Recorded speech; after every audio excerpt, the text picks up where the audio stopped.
Halo, perkenalkan nama saya Brigita selaku Chief Creative Officer dari Sejuta Harapan. Setitik kasih berjuta harapan. Sejuta Harapan adalah perusahaan startup digital yang bergerak dalam bidang kesehatan. Kami hadir sebagai solusi dan harapan dalam penyelesaian permasalahan kesehatan yang ada di Indonesia, terutama di Yogyakarta. Dalam menyelesaikan permasalahan-permasalahan tersebut, kami mengintegrasikan bidang kemanusiaan dan sosial dalam berbagai jasa yang kami tawarkan. Perusahaan kami memiliki cita-cita untuk menciptakan kehidupan yang sehat dan mendorong kesejahteraan bagi semua orang tanpa meninggalkan mereka yang miskin dan tersisih melalui pemanfaatan teknologi informasi. Dengan misi perusahaan kami yaitu memberikan pelayanan bantuan yang terbaik untuk memudahkan akses terhadap kesehatan. Kemudian, dalam jasa-jasa yang kami tawarkan, kami ingin menjadi penghubung antara mereka yang membutuhkan pelayanan kesehatan dengan para tenaga medis. Sekaligus dalam bidang kemanusiaan dan sosial, kami ingin menjadi jembatan bagi mereka yang membutuhkan bantuan dengan mereka yang ingin memberikan bantuan baik dalam bentuk uang maupun dalam bentuk lainnya. Untuk mencapai visi dan misi kami, Sejuta Harapan memiliki tim yang terdiri dari 5 orang dengan skillnya masing-masing yang siap untuk bekerja keras hingga pelayanan kami dapat benar-benar berdampak bagi masyarakat. Saya sendiri, Brigita Krista Natasha Aulia sebagai Chief Creative Officer, lalu ada Dilan Saputra Wibowo sebagai Chief Financial Officer, Felix Wilson sebagai Chief Technical Officer, Mario Stevens sebagai Chief Operational Officer, dan Francisca Mayang Sukma Adiana sebagai Chief Social Officer. Aplikasi ini hadir dikarenakan berbagai masalah yang dihadapi oleh semua orang dalam bidang kesehatan, seperti susah mendapatkan layanan konsultasi yang disebabkan oleh satu dan lain hal, dan juga masalah yang sedang ramai diperbincangkan saat ini, yaitu munculnya wabah virus corona. Bagi mereka yang tanpa gejala atau OTG dan yang memiliki gejala ringan, diwajibkan untuk mengisolasi mandiri. Masalahnya adalah, masyarakat masih ada yang kurang bahkan tidak paham untuk melakukan isolasi mandiri. Aplikasi ini diharapkan dapat menjawab dan memberikan solusi untuk permasalahan tersebut. Untuk permasalahan susahnya mendapatkan layanan konsultasi, aplikasi ini akan menjadi penghubung antara pasien ke dokter atau ke psikolog, yang tentu saja bisa dilakukan kapan saja dan di mana saja. Dan aplikasi ini juga bisa menjadi penghubung bagi pihak yang memiliki kemampuan keuangan lebih, agar dapat membantu orang yang membutuhkan dengan cara berdonasi. Di beberapa wilayah, sudah mulai diberlakukannya pelaksanaan pembelajaran tatap muka, dan para pekerja mulai kembali bekerja dari kantor dan tidak bekerja dari rumah lagi, sehingga masyarakat membutuhkan aplikasi ini sekarang. Untuk mengambil langkah antisipasif dalam situasi new normal, dan mengetahui perkembangan mengenai corona yang memungkinkan untuk munculnya jenis varian baru. Dan aplikasi ini mendukung tercapainya tujuan pembangunan keberlanjutan yang ketiga, yakni memastikan kehidupan yang sehat dan mendukung kesejahteraan masyarakat yang saat ini sangat dibutuhkan. Setelah mendengarkan pemaparan yang telah disampaikan oleh rekan saya, Brigita Kristi dan Mario Steven, pada kesempatan kali ini saya Francisca Maya Sukmadiana akan memaparkan mengenai besar pasar dari perusahaan Sejuta Harapan dengan produknya yaitu aplikasi Rehat. Target atau pasar yang kami tuju memanglah daerah-daerah yang masih memiliki kasus COVID-19 yang tinggi di Indonesia. Target pertama dan menjadi salah satu provinsi yang memiliki kasus COVID-19 yang tinggi adalah Provinsi Daerah Istimewa Yogyakarta. Berdasarkan data yang berhasil kami dapatkan hingga 18 Juni 2021, menyatakan bahwa Provinsi Yogyakarta masih masuk dalam zona jingga hingga merah. Yang berarti Provinsi Yogyakarta masuk dalam provinsi dengan zona resiko sedang hingga tinggi dalam kasus penularan COVID-19 di Indonesia. Hal ini diperkuat dengan data yang berhasil kami dapatkan melalui situs resmi Pemerintah Daerah Istimewa Yogyakarta hingga 19 Oktober 2021 pukul 4 sore yang menyatakan bahwa 87.137 orang tersuspek COVID-19. 155.529 orang yang terkonfirmasi terkena COVID-19 dan ada 5.234 orang yang meninggal karena kasus COVID-19, 149.788 orang yang berhasil sembuh dari COVID-19, dan masih ada 643 orang dalam pantauan. Hal ini menunjukkan bahwa memanglah tepat bahwa Provinsi Yogyakarta dipilih sebagai target utama dari aplikasi Rehat yang sedang kami laksanakan saat ini. Perusahaan Sejuta Harapan memiliki produk yang berupa proyek aplikasi. Proyek ini akan menghasilkan pemasukan melalui pembayaran oleh App Store dan Play Store sebagai Android App Developer atau pengembang aplikasi Android. Aplikasi ini juga menerapkan pengiklanan berbayar dan adanya transaksi di dalam aplikasi. Kita juga bisa bekerja sama dengan rumah sakit ataupun catering sehingga akan menambah pemasukan dari model bisnis yang kami jalankan saat ini. Demikianlah bentuk model bisnis dari perusahaan Sejuta Harapan dalam aplikasi Rehat.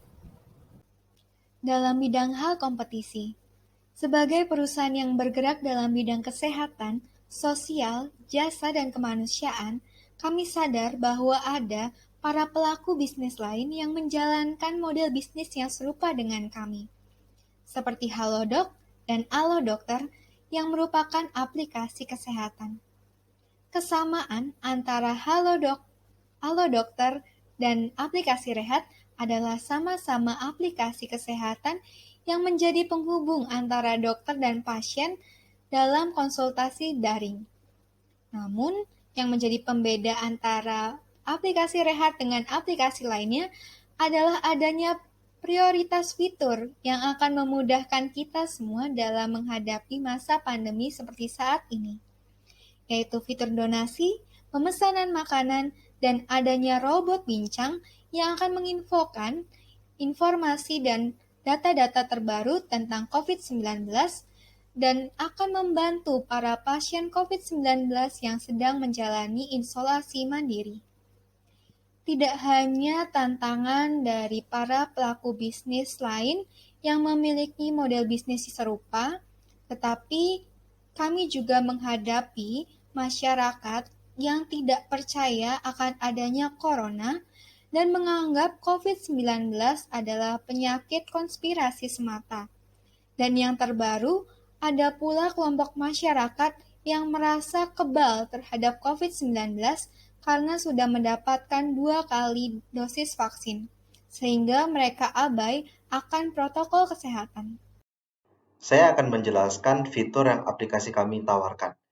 Fitur yang pertama adalah fitur donasi. Ini ditujukan untuk pengguna-pengguna agar dapat berkontribusi dalam menangani COVID-19 di Indonesia, terutama di Yogyakarta sesuai dengan target pasar kami. Nah, fitur donasi ini akan digunakan oleh pengguna untuk membantu orang-orang yang mungkin sedang isoman namun kesulitan dalam memenuhi kebutuhan hariannya, terutama adalah kebutuhan konsumsi makanan utama terutama.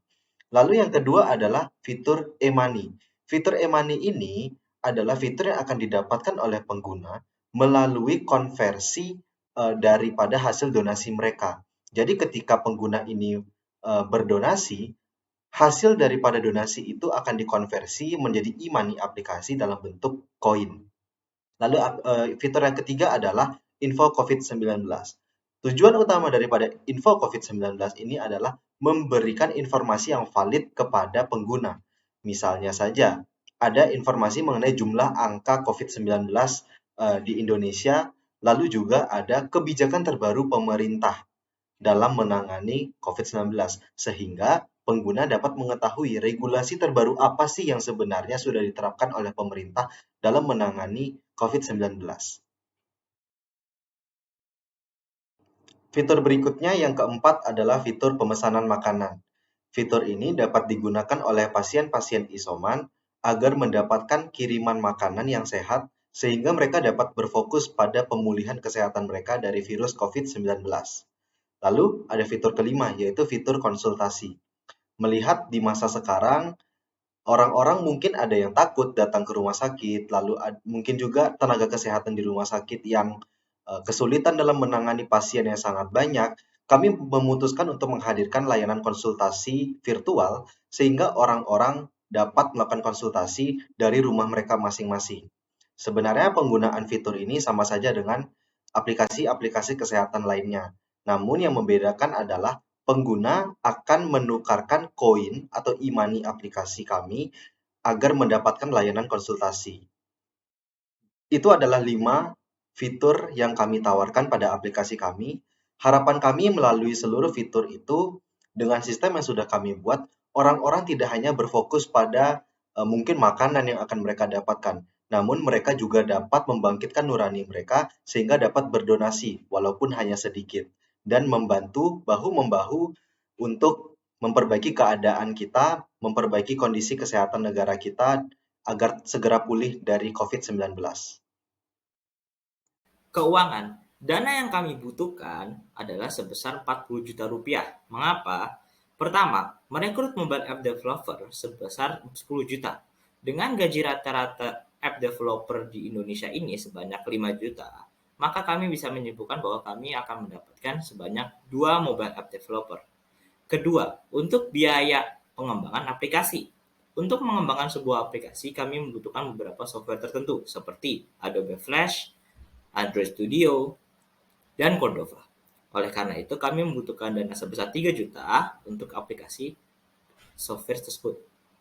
Ketiga, kami membutuhkan dana untuk peralatan sebesar 20 juta rupiah. Dengan 20 juta rupiah tersebut, kami akan membeli peralatan yaitu 3 buah PC dan 3 buah paket meja dan kursi. Kenapa? 2 buah PC akan digunakan oleh mobile app developer kami untuk mengembangkan aplikasi tersebut. Lalu, PC satunya lagi akan digunakan oleh Bapak Mario Stephen dan Bapak Felix Wilson untuk mengawasi pengembangan aplikasi kami. Lalu untuk biaya keempat kami adalah biaya-biaya lain dan biaya-biaya tidak terduga, seperti biaya perawatan PC, biaya listrik, dan sebagainya. Pendapatan. Pada tahun 2020, tercatat bahwa banyak populasi di Yogyakarta ini adalah sebanyak 3,6 juta. Target awal kami yaitu 1 juta pengguna aktif per bulannya di Play Store. Pendapatan dari Play Store yang kami riset adalah sebanyak $1,5 per 10.000 pengguna aktif. Berarti dapat disimpulkan jika target kami tercapai, maka pendapatan per bulan kami bisa mencapai $4.500 atau setara dengan 63.450.000. Pada tahun kelima, saat perluasan jangkauan keluar daerah Yogyakarta, kami menargetkan sebanyak 3 juta pengguna aktif. Sehingga pendapatan per bulan kami bisa mencapai 190 juta rupiah per bulannya. Rencana 5 tahun ke depan kami adalah pada tahun 2021 kami akan mulai membuat aplikasi dan mengembangkannya sebelum perilisan untuk mobile Android di Play Store. Kami akan melihat apakah ada bug, apakah ada kecacatan, atau adakah kekurangan dari aplikasi tersebut. Pada tahun 2022, kami akan melakukan perilisan aplikasi tersebut dan pemantauan aplikasi. Kami akan merilisnya di Play Store dan kami akan melihat feedback-feedback dari para pengguna aktif kami. Pada tahun 2023, kami akan memantau kembali perkembangan dari aplikasi kami dan mulai mendevelopingnya terus-menerus sesuai dengan feedback yang kami dapatkan. Lalu, kami juga akan memulai aplikasi untuk di App Store atau platform iOS. Pada tahun 2024, kami akan melihat kembali tanggapan dari para pengguna aktif kami dan mengembangkan kembali agar sesuai dengan feedback dari mereka. Kami juga akan mulai bekerja sama dengan rumah sakit yang berada di luar Yogyakarta untuk perluasan daerah aplikasi. Pada tahun 2025, kami akan memperluas daerah aplikasi kami hingga keluar Yogyakarta. Lebih tepatnya, kami akan fokus terlebih dahulu ke daerah Jabodetabek. Sekian pemaparan feedback dari kelompok kami, semoga bermanfaat dan terima kasih.